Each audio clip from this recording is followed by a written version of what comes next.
Temtem is dead. The developers have announced that there will be no more major updates after this year, and they're even going to be removing the monetization in the game. As far as it's aware, it's still going to be an online-only game, however. And this kind of got me thinking, is the PvP aspect of monster taming, monster catching games kind of dead, or at least just not needed? Like, I'm thinking about some of the most popular monster catching games lately, and we have, of course, Pal World, and Pal World does not have that PvP aspect. You have plenty of PvE, but you don't have that PvP aspect. And then, of course, I have to think about some other games like Dragon Quest Monsters: The Dark Prince.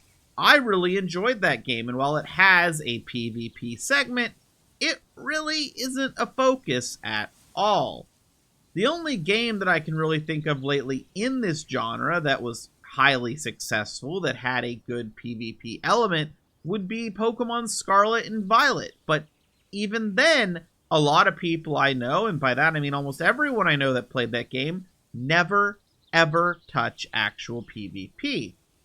And then we have Pokemon Legends Arceus, which didn't have PvP at all. And there is a decent chance that the next Pokemon Legends game that we know has been announced, it might not have PvP either. Is PvP dying in this genre? Of course, I don't think it's going to disappear entirely, ever. Of course, Pokemon's going to want to keep it. It is such a mainstay.